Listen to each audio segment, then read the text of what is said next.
Hello everyone, welcome back to my channel, welcome to our new video. তো আজকে যে ভিডিওটা তোমাদের সাথে শেয়ার করছি সেটা একটু ডিফারেন্ট, যেটা রেগুলার ব্লগ আমি শেয়ার করি সেরকম নয়, অন্যরকম। তো আজকে তোমাদের সাথে আমি শেয়ার করব আমার প্রেগনেন্সি জার্নি। আমার যে প্রেগনেন্সিটা ছিল সেটা হচ্ছে প্ল্যান প্রেগনেন্সি। আমি আর আমার হাজব্যান্ড প্ল্যান করি, ফ্যামিলি প্ল্যানিং স্টার্ট করি, আর তার 3 মাসের মধ্যে আমি কনসিভ করি। তো এটা আমাদের হচ্ছে ফার্স্ট ইস্যু। কিন্তু আমার থ্রু আউট যে প্রেগনেন্সি জার্নিটা সেটা কিন্তু খুব একটা স্মুথ ছিল না, বলতে গেলে অনেক আপ অ্যান্ড ডাউনসের মধ্যে দিয়েই গেছি। কখনো সময়টা ভালো গিয়েছে, কখনো খুব স্ট্রেসের মধ্যে দিয়ে গিয়েছে, সেটাই তোমাদের সাথে আমি এখন শেয়ার করব। তো চলো ভিডিওটা শুরু করা যাক।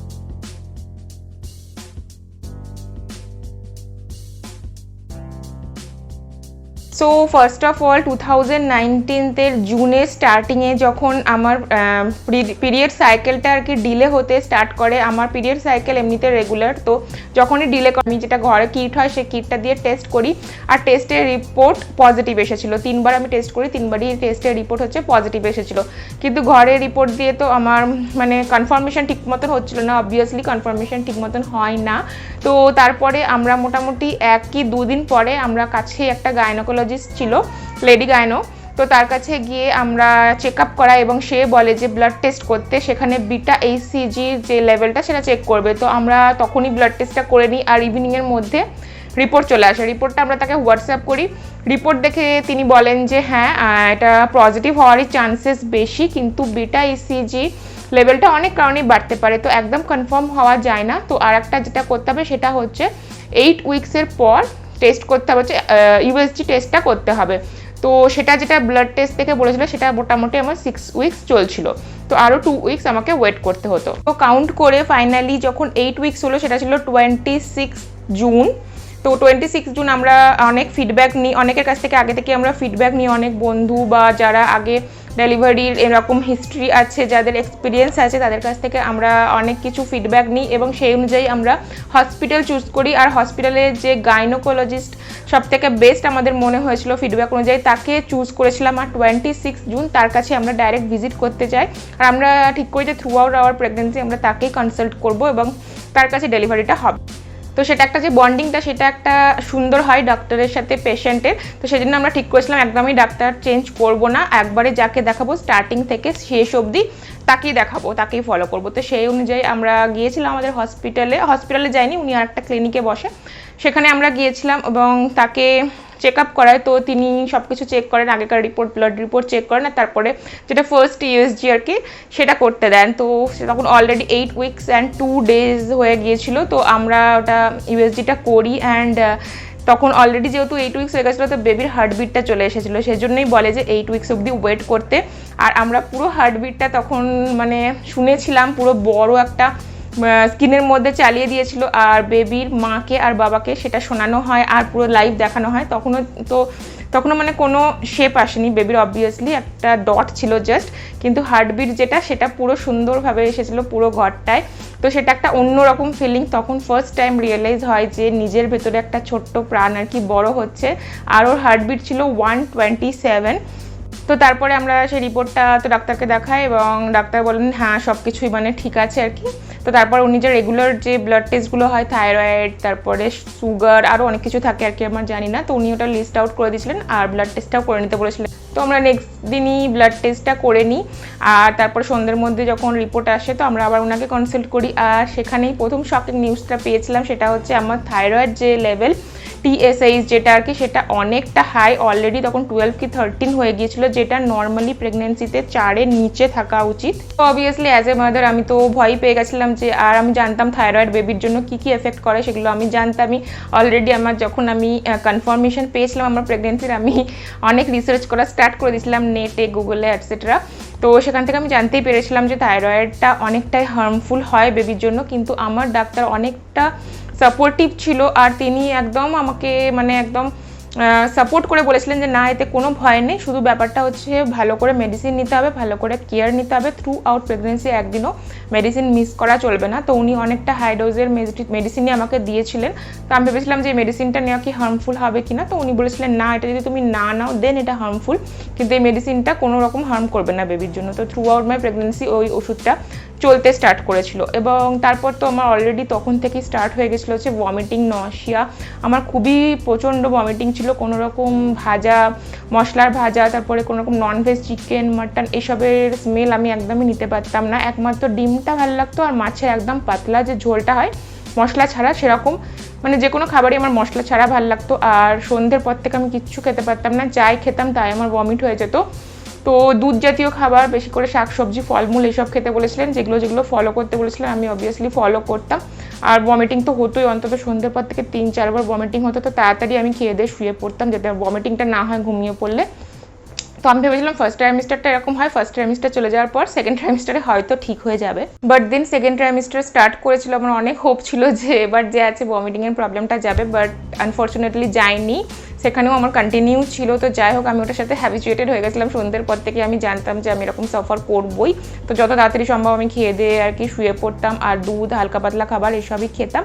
আর তারপর যে রেগুলার যে টেস্টগুলো হয়, এনবি স্ক্যান, তারপরে ডাবল মার্কার্স টেস্ট, যেগুলো বেবি গ্রোথকে আইডেন্টিফাই করার জন্য করা হয়, সেগুলো সবই হয়েছিল আর সব কিছু রিপোর্ট ঠিকই এসেছিলো। আর দেন 20 উইকস যখন স্টার্ট হয়, ডক্টর বলেছিল অ্যানোমালি স্ক্যান করাতে, which is very necessary for every pregnant women. তো ওটাতে বেবির গ্রোথটা আর আমার শরীরের থেকে কেমনভাবে অক্সিজেন যাচ্ছে, ফুড যাচ্ছে, সব কিছু আর কি সুন্দরভাবে দেখা যায়। তো সেই অ্যানোমালি স্ক্যানটা আমি করেছিলাম 20th উইকে, 20th উইক না 20 উইক 2 ডেজ এরকম আর কি ছিল। যাই হোক, তো 20 to 30 উইক্সের মধ্যেই করতে হয়, তো আমি সেটা করেছিলাম। আর সেখানেই আমার সবথেকে বড় শকিং নিউজটা আসে, সেটা হচ্ছে যে আমার যে নালিটা দিয়ে আমার সাথে আমার বেবির কানেক্ট করা আছে, তো সেই যে নালিটা সেটা হচ্ছে সরু, আর তার গায়ের যে লেয়ারটাকে সেটা মোটা, তার ফলে যে রক্তটা যাচ্ছে সেটা খুবই ফ্লোটা কম হয়ে যাচ্ছে। আর তার ফলে আমি যাই বা ফুড ইনটেক করি তার থেকে সবটা আমার বেবি পাচ্ছে না, পুরো প্রোটিন বা যে কোনো ফুডের যে মানে দরকারগুলো আর কি, অক্সিজেনের যে দরকার, খাবারের যে দরকার, ওর যে পুষ্টির দরকার, সেগুলো পুরোটা আমার থেকে পাচ্ছে না, অল্প অল্প করে পাচ্ছে। আর যত প্রেগনেন্সির দিন বাড়তে থাকবে তত নালিটা ছোট হতে থাকবে, আর তার ফলে আমার হাই বিপির প্রবলেমও হবে। এটা ডক্টর আমাকে ভালো করে বুঝিয়ে দিলেন, আর আমাকে বললেন যে খুবই বেশি পরিমাণে আমাকে প্রোটিন ইনটেক করতে হবে আর সল্ট লেস ইনটেক করতে হবে, কারণ কি আমার মানে ইন ফিউচার প্রেগনেন্সিতে লাস্টের দিকে বিপি হওয়ার অনেক চান্স আছে। যেহেতু উনি তখনই আমাকে যে প্রেশার হয়, ব্লাড প্রেশারের একটা ওষুধ লিখে দিয়েছিলেন, প্রত্যেক দিন রাত্রেবেলায় আমাকে এই ওষুধটা নিতে হবে এখন থেকে। যদিও এখন বিপি, তখনও পর্যন্ত আমার বিপি নর্মাল ছিল, কিন্তু বলেছিলেন যে লাস্ট অবধি এই প্রেগনেন্সিটাকে নিয়ে যাওয়ার জন্য এই ওষুধটা এখন থেকে ইনটেক করা খুবই জরুরি, আদারওয়াইজ 6-7 মান্থসের পর থেকে বিপি প্রচণ্ড হাই হয়ে যাবে, তখন আর বাচ্চাকে রাখা যাবে না, তখন এমার্জেন্সি আর কি ডেলিভারি করতে হবে। সেজন্য এখন থেকে ওষুধটা নেওয়া খুবই জরুরি। আর তো বললামই প্রোটিনের জন্য উনি আমাকে থ্রেপটিন বিস্কিট, তারপরে কিছু একটা ড্রিঙ্কস ছিল যেটা বেবি মাসেল গ্রোথের জন্য খুব ভালো ছিল, এসব আর কি লিখে দিয়েছিলেন। তারপরে অনেক প্রোটিন পাউডার্স, এগুলো অ্যাডিশনালি আমাকে নিতে বলেছিল, কারণ কি রেগুলার যে ফুড সেখান থেকে যে প্রোটিন সেটা সাফিসিয়েন্ট হবে না বেবির জন্য, যেহেতু সে সবটা পাচ্ছে না। ডক্টর যা বলেছিলেন সব কিছু আমি প্রপারলি ফলো করতাম। আমার হাজব্যান্ডও ওই সময় আমার খুবই কেয়ার করতো, যা কিছু বলেছিল সব কিছু একদম পায়ে টু পায়ে ও হিসেব নিতে থাকতো অফিস থেকে এসে, অফিসে যাওয়ার আগে, আর আমি ওরকমও ফলো করতাম, যেহেতু আমি জানতে পেরেছিলাম যে নালিটা ছোট, তো আমার বেবির অনেক বেশি প্রোটিনের প্রয়োজন, তো আমি প্রোটিন ইনটেক করতে শুরু করেছিলাম। আর যদিও বা আমার ভমিটিংয়ের প্রবলেম তো যায়নি, সেটা আরও বেশি প্রবলেম হয়েছিল, আমি বেশি করে চাইলেও নিতে পারতাম না। তো যাই হোক, সকালের দিকে আমি যতটা পারতাম প্রোটিন জাতীয় খাবারই খেতাম, সল্ট তো একদমই নিতাম না, খুবই অল্প পরিমাণে সল্ট নিতাম, যেটুকু না নিলেই হয়, যেটুকু সবজি খাবারের মধ্যে থাকে সেটুকুই আর কি। তো এই তো গেল সেকেন্ড ইস্যু। ফার্স্ট আমার থাইরয়েড হলো, তারপরে বিপির এই প্রবলেমটা জানা গেল, তখনও বিপি নর্মালি ছিল।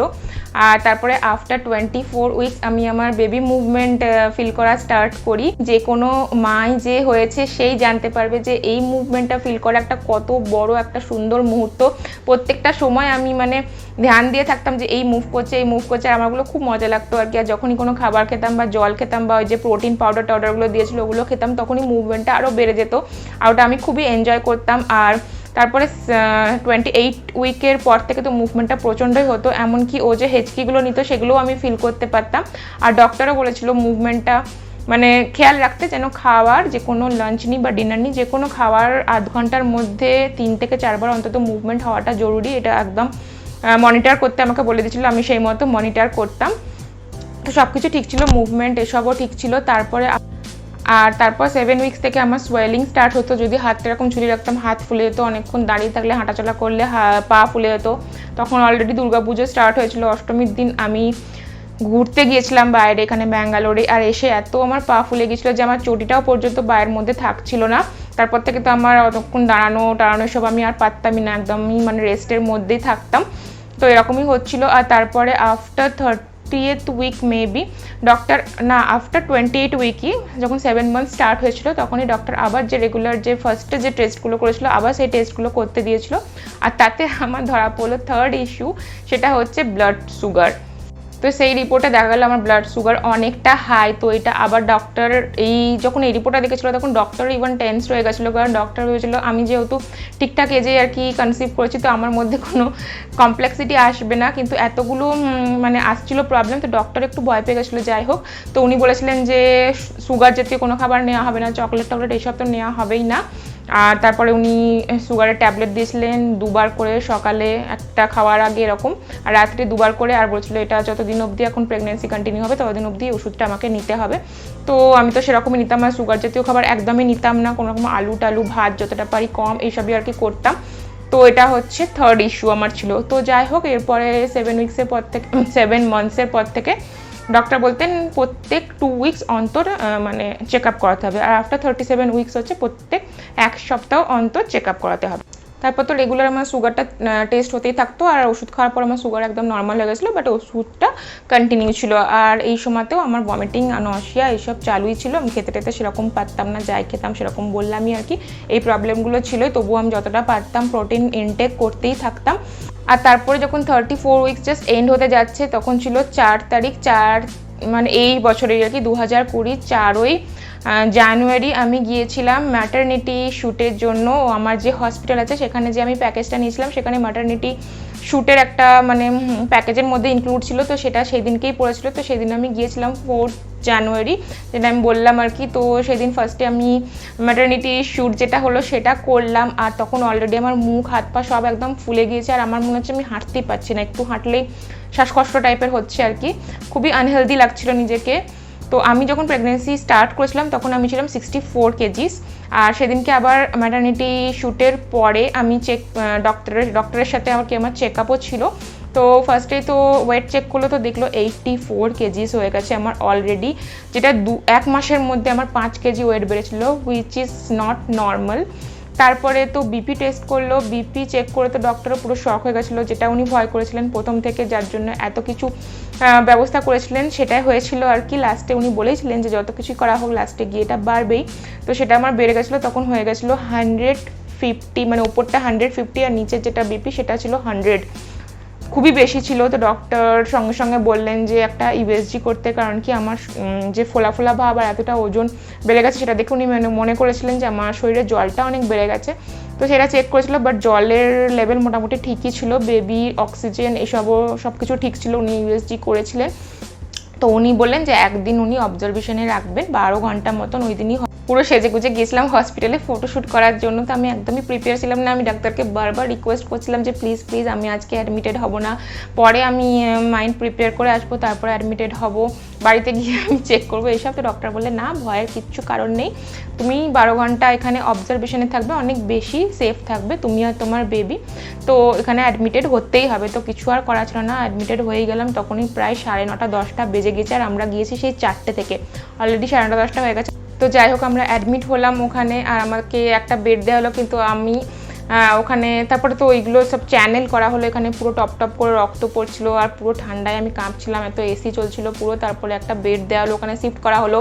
ওখানে অনেকে অলরেডি অ্যাডমিটেড ছিল, যাদের অলরেডি ডেলিভারি হয়ে গেছে বা যারা ডেলিভারির জন্য এসেছিলো, তো সেগুলো আমি দেখছিলাম। তো সেদিন আমার সাথে মামনি বাপি সবাই ছিল। আর তারপরে মামনি বাপিরা রাত্রেবেলায় চলে যায়, মানে বাড়ি চলে আসে। বাড়িতে যেহেতু কেউ ছিল না, ফাঁকা ছিল, আর ওখানে একজনেরই থাকা অ্যালাউ ছিল আমার সাথে, তো আমার হাজব্যান্ড আমার সাথে থেকেছিল। আর ওর জন্য নিচে একটা ঘর অ্যালোকেট করা হয়েছিল, আমাদের যেহেতু প্যাকেজ নেওয়া হয়েছিল, আমাদের কেবিন রুম ছিল ওর সাথে, তো ওকে ওই কেবিন রুমটা অ্যালোকেট করা হয়েছিল 12 ঘন্টার জন্য। কিন্তু ওকে আমি একদমই ওই কেবিন রুমে যেতে দিইনি, আমি যে বেরিয়েছিলাম ওর পাশেই ও চেয়ার নিয়ে সারা রাত বসেছিল আমার সাথে। ডক্টর লাস্ট আমাকে 12:30 রাত্রি 12:30 সময় দেখে উনি বাড়ি গিয়েছিলেন, আর বাড়ি থেকে সমানে কল করছিলেন যারা নার্সদেরকে, যে কেমন বিপি, কী রকম অবস্থাকে সেটা কতটা স্টেবল করেছে। তো আমার বিপি স্টেবল হচ্ছিল না, ফ্ল্যাকচুয়েট করছিল, অনেক ওষুধ দিয়েছিল, তারপরেও কমে গিয়ে আবার যখন ওষুধটা 7-8 ঘন্টা হয়ে যাচ্ছে, আবার বেড়ে যাচ্ছিলো, এরকমই হচ্ছিলো। তো পরের দিনও আমার অনেকক্ষণ অবধি রেখেছিল, 12 ঘন্টার বেশি হয়ে গেছিলো, বিকেলবেলা অবধি আমাকে রেখেছিল। আর পুরো সুন্দরভাবে মনিটর করেছিল, সব কিছু করেছিল, একদম পুরো সুন্দর চেক আপের মধ্যে রেখেছিল। আর সকাল হতে হতেই ডক্টর একদম চলে এসেছিলেন। ওনার একটা নিজের আমার প্রতি হোক বা প্রত্যেকটা পেশেন্টের প্রতি উনি খুবই কেয়ারফুল ছিলেন, যেটা খুবই ভালো একটা দিক ছিল, যার জন্য আমরা এত কিছু প্রবলেম হওয়া সত্ত্বেও মানে কোনোরকম খারাপ কিছু হয়নি, হতেই পারতো কিন্তু ওনার জন্যই হয়নি আর কি। তো যাই হোক, আর উনি 2টো ইঞ্জেকশন দিতে বলেছিলেন 12 ঘন্টার অন্তর অন্তর, যেটা বেবির লাংসকে অ্যাক্টিভ করার জন্য ছিল, কারণ কি বেবিদের লাংসটা সবার লাস্টে গিয়ে অ্যাক্টিভ হয়, মোটামুটি 37 উইকস অবধি গিয়ে তারপরে লাংসটা অ্যাক্টিভ হয়। তো সেটার জন্য যাতে তাড়াতাড়ি উনি ভেবেই নিয়েছিলেন যে ডেলিভারি করে দিতে হবে, কারণ বিপিটা স্টেবল হচ্ছে না।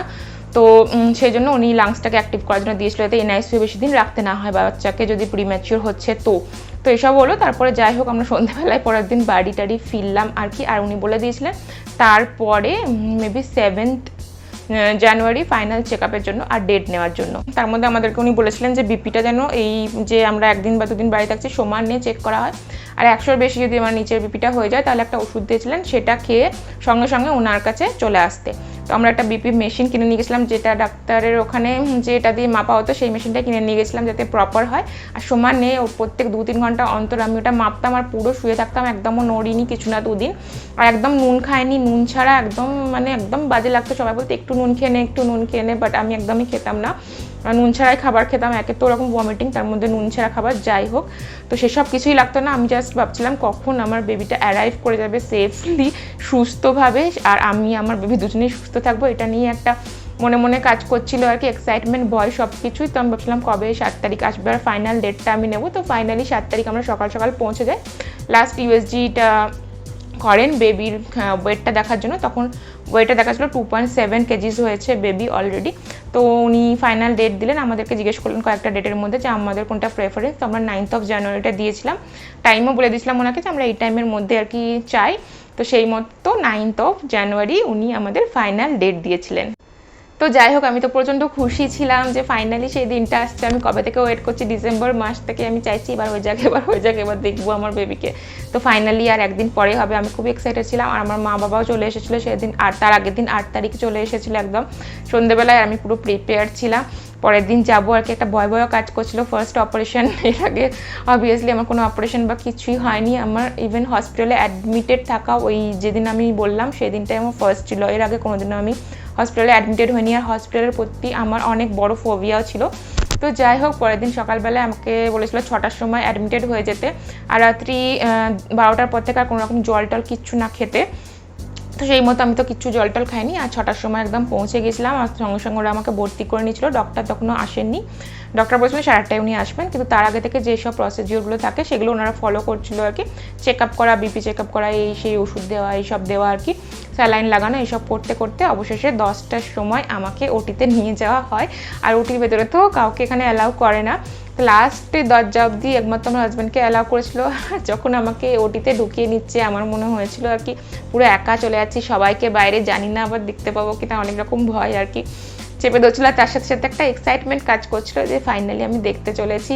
তো একদম ওটিতে ঢুকিয়ে নিল। আর আমি ডক্টর যখন এলো আমার কাছে, তখন ডক্টরকে দেখে মানে আমি প্রাণ পেলাম আর কি, যেটা বলে, কারণ ওনাকে একমাত্র আমি চিনি, বাকি এত ডক্টরস এত কিছু আমি কাউকে চিনি না। প্রচণ্ড ভয় লাগছিল আমাকে, এই করে দিচ্ছে, এখানে ইঞ্জেকশন দিয়ে দিচ্ছে, এখানে চোচ ফুটিয়ে দিচ্ছে, এই মনিটর করছে, সেই মনিটর করছে, পিপ পিপ আওয়াজ হচ্ছে। তো ডক্টরকে দেখে ফাইনালি আমি রিল্যাক্সড হলাম। আর উনি আমার সাথে খুব মিষ্টি মিষ্টি করে কথা বললেন, মানে আমাকে রিল্যাক্স করার জন্য, যে যাতে আমার বিপিটা হাই না হয়ে যায় ওই সময়তে। তো তারপর তো আজকাল তো পুরো অ্যানাস্থেশিয়া করে না, লোয়ার পোর্শনটা অ্যানাস্থেশিয়া করে, আর সামনে একটা কাপড় দিয়ে দিল আর কি। আর তারপরে অ্যানাস্থেশিয়া যেটা পিঠে যেটা ইঞ্জেকশন দেয় সেটা দেওয়া হলো। ওটাতে আমার একটুও লাগেনি, সবাই বলেছিল ওটাতে লাগবে, তো ওটা নিয়েও আমার ভয় ছিল, কিন্তু আমার একটুও লাগেনি, বুঝতেই পারিনি আমি। তো তারপর অপারেশন স্টার্ট হলো, আমি বুঝতে পারছিলাম কাটছে বা তারপরে আস্তে আস্তে বেবিকে টেনে টেনে বার করছে, এই ফিলগুলো আমার মধ্যে ছিল, কিন্তু ব্যথাটা তো অবভিয়াসলি ছিল না, অ্যানেস্থেশিয়া ছিল, কিন্তু আমি বুঝতে পারছিলাম যে বেবি এবার বেরোলো। আর বেরিয়েই তো সে কান্নাকাটি স্টার্ট করে দিয়েছিল চিৎকার করে। তো আমি জিজ্ঞেস করছি কী হয়েছে, সুস্থ হয়েছে তো? তো ডক্টর বললো হ্যাঁ একদম সুস্থ আছে, ছেলে হয়েছে, কিন্তু একটু রোগা পাতলা হয়েছে। তোকে তো আমি বলেইছিলাম যে খুব হেলদি তোর বেবি হবে না, কারণ কি প্রবলেমটা আছে।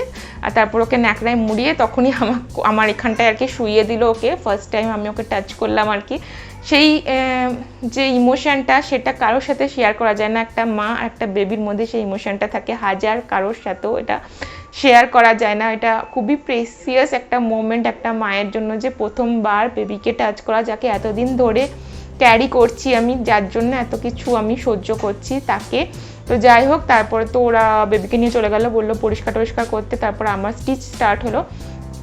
বেবি ডেলিভারি হতে বেশিক্ষণ টাইম লাগে না, কিন্তু স্টিচ হতে পরিষ্কার হতে অনেকক্ষণ টাইম লাগে, মোটামুটি 1.5 ঘন্টা তো লেগেই যায় বেরোতে বেরোতে ওঠে থেকে। আর আমি সমানে জিজ্ঞেস করছি আমার বেবি কই, ওরা বলছে যে বেবিকে NICU নিয়ে যাওয়া হয়েছে আর কি। তো সেটা শুনে আমার ভয় লেগে গেছিলো, যেটা আমি ভয় করছিলাম যে প্রিম্যাচিওর হলে NICU এর ভয়টাই আমি করছিলাম, অনেকে শুনেছিলাম। তো মনে মনে আমার টেনশন কাজ করছিলো যে কখন বেরোবো, সবাইকে জিজ্ঞেস করবো কোথায় আমার বেবি, আর ওকে আনছেও না। তো ফাইনালি আমাকে বেডে দেওয়া হলো, জেনারেল বেডে নয়, একটা জায়গা ছিল ঘর, সেখানে সব কিছু মনিটর করা ছিল কন্টিনিউ। তখনও হার্ট রেট BP এইসব আর কি। ওখানে 4 ঘন্টা রাখার পর তারপর আমার যে বেডটা কেবিন নেওয়া ছিল সেখানে আমাকে শিফট করবে, এরকমই কথা ছিল। তো সেখানে একে একে সবাই আসছিল, মা বাবা মামনি বাপি উজ্জ্বল আসছিল, আমার হাজব্যান্ড আর কি। তো আমি সবাইকে জিজ্ঞেস করছি বেবির কী হলো, সবাই বলছে যে কিছু ব্যাপার না, এরকম 3-4 ঘন্টার জন্য NICU রেখেছে, এটা এখানকার পলিসি, বেবিকে মনিটর করবে, কী ওর অসুবিধা বা কিছু থাকলে পরে সেটা দেখবে আর কি, সে কোনো ব্যাপার না, এটা আর কি বলছে। আমাকে কেউ বলছিল না আর কি যে অলরেডি ওনারা অনেক কিছু বলেছেন যে বেবি গ্লুকোজ লেভেল কম, এইসব বলছে, NICU ওরা নিয়ে নিয়েছিল। তো ফাইনালি তো আমি জেনারেল বেডে গেলাম, তখন প্রায় বিকেলের দিকে হয়ে গিয়েছিলো। তখনও আমি লিকুইড ডায়েটের মধ্যে ছিলাম, ওখানে লিকুইড ডায়েটের মধ্যে থাকে। আর তারপরে আমার যেটা হয় অ্যানাস্থেসিয়াটা চলে গেছিলো, আর আমার অল্প অল্প পেন স্টার্ট হয়ে গিয়েছিলো। আর আমার পেনটা একটু বেশি ছিল, কারণ কি আমার যেহেতু হাই ব্লাড প্রেশার ছিল, তো খুব বেশি পেন কিলার ওরা আমাকে পুশ করেনি, সেই জন্য আমার যে ব্যথাটা অন্যদের যেটা হয় তার থেকে আমার বেশি ছিল। তো যাই হোক, তখন তো বেডে পুরো শুয়েছিলাম আর লিকুইড ডায়েট নিচ্ছিলাম। তো পরের দিন থেকে আমি স্টার্ট করেছিলাম সলিড, সেদিন কোনো সলিড ডায়েট ছিল না। তো ডাক্তাররা এলো, সবাইকে আমি বেবির কথাই খালি জিজ্ঞেস করছিলাম। তো বললো যে ওকে ওয়েটটা একটু কম এসেছে আর গ্লুকোজ লেভেলটা একটু কম আছে, তো সেই জন্য NICU রাখা হয়েছে, তো কালকের মধ্যে ছেড়ে দেবে। তো ওরা পুরো চেক করেছিল, আর আমার বেবিকে পুরো চেক করার পর গ্লুকোজ লেভেলটাই খালি কম ছিল। তো দুধ দিয়ে ওকে দেখেছিল যে ও খেতে পাচ্ছে কিনা, ওর সব কিছু ঠিক আছে কিনা। তো সব কিছু ঠিক ছিল, গ্লুকোজ লেভেলও স্টেবল হয়ে গেছিলো নেক্সট দিন। তো নেক্সট দিন সন্ধ্যেবেলায় ওকে ফাইনালি আমার কাছে আমার ঘরে নিয়ে আসা হয়েছিল।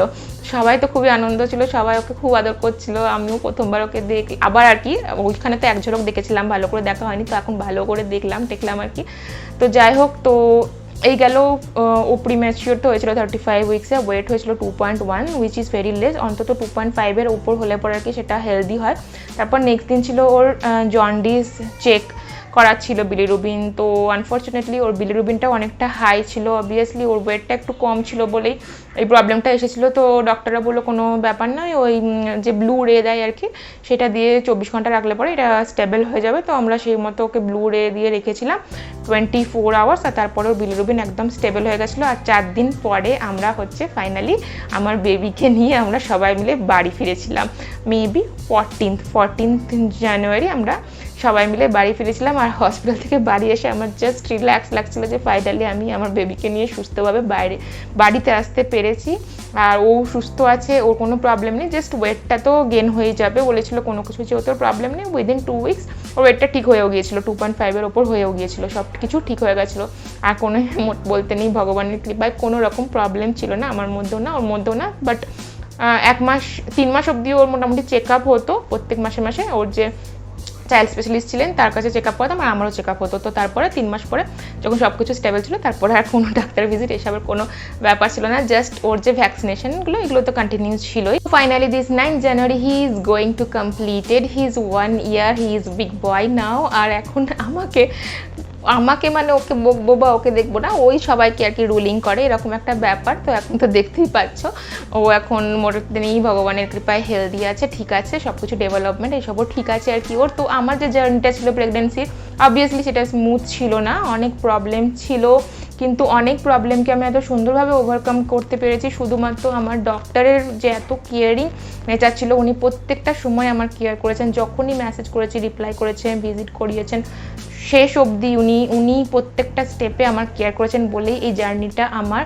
সুন্দরভাবে কেটে গিয়েছিল। আর আমার ফ্যামিলি তো আমার পাশে ছিলই, আমার হাজব্যান্ড একদম সবসময় আমাকে কেয়ার করতো, প্রত্যেকটা সময় আমাকে প্যাম্পার করতো, যাতে আমার কোনো স্ট্রেস না হয়, কোনো প্রবলেম না হয়। তো ওইগুলো খেয়াল রাখতো। তো সেই জন্যই আমার সবার জন্যই আমার আর কি প্রেগনেন্সি জার্নিটা সুন্দর হয়েছে। প্রথম দিন থেকে লাস্ট দিন অবধি ডক্টর যা যা বলেছে আমি সেটাই ফলো করেছি। অনেকে অনেক কিছু অ্যাডভাইস দিত বা বলতে এত কিছু দরকার নেই, ডক্টর বেশি বেশি বলে এইসব সেসব কথা আমি একদমই কান দিতাম না। ডক্টর যা বলেছে স্ট্রিক্টলি আমি ফলো করেছি, কারণ ওনার ওপর আমার পুরো বিশ্বাস ছিল। তো যাই হোক, এটাই ছিল আমার প্রেগনেন্সি জার্নি। আর এখন হচ্ছে যেহেতু ও 1 বছর পূরণ হতে চলেছে আর সেই দিনটা কাছে আসতে চলেছে যেদিন আমারও মা হিসাবে জন্ম হয়েছিল আর আমার ছেলেরও জন্ম হয়েছিল, সেই জন্য আমি ভাবলাম আমার মেমোরিটাকে রিকল করি আর তোমাদের সাথে শেয়ার করে নিই। So every pregnancy is different, every baby is different, সবার নিজের নিজের স্টোরি আছে। আমি আমাদেরটা তোমাদের সাথে শেয়ার করলাম। তো আমাকে অবশ্যই জানিও তোমাদের কেমন লাগলো। আর তোমাদেরকে যারা নতুন মা হতে চলেছে তাদেরকে আমি একটাই কথা বলবো যে শুধু নিজের ডক্টরকে ফলো করো, সব কিছু ঠিক হবে, আর ভগবানের ওপর বিশ্বাস রাখো। তো আজকের ভিডিওটাকে এখানেই এন্ড করছি। যদি ভালো লেগে থাকে তাহলে অবশ্যই লাইক করো, শেয়ার করো আর কমেন্ট করে জানিও তোমাদের কেমন লাগলো। তাহলে দেখা হবে আবার নেক্সট ভিডিওতে। সবাই ভালো থেকো, সুস্থ থেকো আর সবাইকে আনন্দে রেখো।